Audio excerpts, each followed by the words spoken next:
ਜਦੋਂ ਦਾ social media ਆਜ਼ਾਦ ਹੋਇਆ ਨਾ, ਅਦਾਲਤਾਂ ਦੇ ਵਿੱਚ ਤਲਾਕ ਦੀ ਰੇਸ਼ੋ ਬੜੀ ਵੱਧ ਗਈ।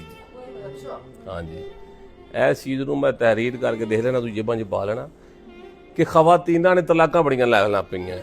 ਸੋਸ਼ਲ ਮੀਡੀਆ ਮੋਬਾਈਲ ਦਾ ਇਸਤੇਮਾਲ ਜਿਹੜਾ ਨਾ, ਇਹ ਖਵਾਤੀਨ ਨੂੰ 5-5 ਬਾਲਾਂ ਦੇ ਵਿੱਚ ਵੀ ਤਲਾਕ ਲੈਣ ਦੇ ਮਜਬੂਰ ਕਰ ਦਿੰਦਾ। ਉਹ ਲਾਈਵ ਬੈਠ ਕੇ, ਉਹ ਅੱਛੇ ਕੱਪੜੇ ਪਾ ਕੇ, ਜਨਾਬ ਲੋਕਾਂ ਦੇ ਕਮੈਂਟਸ ਤੋਂ ਮੁਤਾਸਰ ਹੋ ਕੇ, ਪੈਸੇ ਤੋਂ ਮੁਤਾਸਰ ਹੋ ਕੇ ਫਿਰ ਵੇਖਦੀਆਂ ਕਿ ਮੇਰਾ ਬੰਦਾ ਤੇ ਮਜ਼ਦੂਰ ਸੀ। ਰੀਸੈਂਟ ਮੇਰੇ ਕੋਲ ਪਰਸੋਂ ਇੱਕ ਸਾਇਲ ਆਈ ਖਾਤੂਨ, ਬੱਚੀ ਸੀ ਛੋਟੀ, 14 ਸਾਲਾਂ ਦੀ ਉਮਰ ਸੀ। ਉਹ ਆਪਣੀ ਦਾਦੀ ਦੇ ਨਾਲ ਆਈ। ਉਹ 5 ਭੈਣ ਭਰਾ ਨੇ। ਵਾਲਦਾ ਨੇ ਜਿਸ ਦਿਨ ਸੋਸ਼ਲ ਮੀਡੀਆ ਇਸਤੇਮਾਲ ਕਰਨਾ ਸ਼ੁਰੂ ਕੀਤਾ ਨਾ, ਉਸ ਦਿਨ ਜਦੋਂ ਕਿਸੇ ਬੰਦੇ ਨਾਲ ਤਾਲੁਕ ਬਣਿਆ, ਤਾਲੁਕ ਤੋਂ ਬਾਅਦ ਜਨਾਬ ਉਸ ਬੰਦੇ ਨਾਲ ਉਹਨਾਂ ਨੇ ਉਸ ਬੰਦੇ ਨਾਲ ਜਾ ਕੇ ਅਦਾਲਤ ਤੋਂ ਤਲਾਕ ਲਈ ਤੇ ਹੁਣ ਜਨਾਬ ਉਸ ਬੰਦੇ ਨਾਲ ਵਸ ਰਹੀ ਤੇ ਉਹ 5 ਬੱਚੇ ਛੱਡ ਕੇ ਚਲੀ ਗਈ। ਬੰਦਾ ਮਠਿਆਈ ਦੀ ਦੁਕਾਨ ਤੇ ਕੰਮ ਕਰਦਾ। ਉਸ ਬੱਚੀ ਦੀ ਨਾ ਦਿਮਾਗ, ਜਿਹੜੀ ਬੱਚੀ ਦੇ ਅਲਫਾਜ਼ ਹਨ ਉਹ ਅੱਜ ਵੀ ਮੇਰੇ ਦਿਮਾਗ 'ਚ ਮੌਜੂਦ ਨੇ। ਉਹਨੇ ਕਿਹਾ, ਵਕੀਲ ਸਾਹਿਬ 14 ਸਾਲ ਦੀ ਬੱਚੀ ਦੇ ਸਿਰ ਦੇ ਵਾਲ ਚਿੱਟੇ ਹੋ ਜਾਂਦੇ ਨੇ। ਮੈਂ ਜੀ ਨਹੀਂ ਹੁੰਦੇ। ਉਹਨੇ ਆਪਣੀ ਦਾਦੀ ਦੇ ਨਾਲ ਆਪਣੇ ਸਿਰ ਤੋਂ ਦੁਪੱਟਾ ਲਾਇਆ ਤੇ ਉਹਦਾ ਅੱਧਾ ਸਿਰ ਚਿੱਟਾ ਹੋ ਗਿਆ ਸੀ। ਉਹਨੇ ਕਿਹਾ, ਵਕੀਲ ਸਾਹਿਬ ਸਾਡੀ ਮਾਂ ਸਾਨੂੰ ਐਡਾ ਦੁੱਖ ਲਾ ਗਈ ਹੈ ਕਿ ਮੈਂ ਭੈਣ ਭਰਾਵਾਂ 'ਚ 14 ਸਾਲ ਦੀਆਂ ਸਭ ਤੋਂ ਵੱਡੀ ਹਾਂ।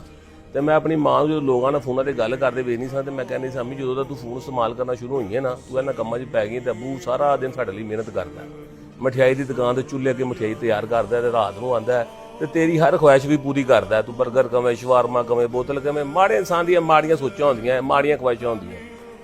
ਉਸ ਜੋ ਬੱਚੀ ਨੇ ਜਦੋਂ ਮੈਂ ਆਪਣੇ ਸਿਰ ਦੇ ਵਾਲ ਵਾਏ ਤੇ ਯਕੀਨ ਕਰੋ ਮੇਰੇ ਪੈਰਾਂ ਤੋਂ ਜ਼ਮੀਨ ਹੀ ਨਿਕਲ ਗਈ। ਉਹਨੇ ਕਿਹਾ, ਵਕੀਲ ਸਾਹਿਬ ਮੈਂ 14 ਸਾਲ ਦੀ ਬੁੱਢੀ ਹੋ ਗਈ। ਅੱਲਾ ਜਾਣਦਾ ਕਿ ਮੈਂ ਬੜਾ ਉਸ ਬੱਚੀ ਦੇ ਅਲਫਾਜ਼ਾਂ ਨੂੰ ਜਿਹੜਾ ਆਪਣੇ ਦਿਮਾਗ 'ਚ ਬਿਠਾਇਆ ਤੇ ਮੈਂ ਕਿਹਾ ਯਾਰ ਵਾਕਈ ਸਾਡੇ ਮੁਆਸ਼ਰੇ ਦੇ ਵਿੱਚ ਹਰ ਚੀਜ਼ ਦਾ ਇੱਕ ਪੋਜ਼ੀਟਿਵ ਤੇ ਇੱਕ ਨੈਗੇਟਿਵ ਪਹਿਲੂ ਜਿਹੜਾ ਹੈ ਨਾ,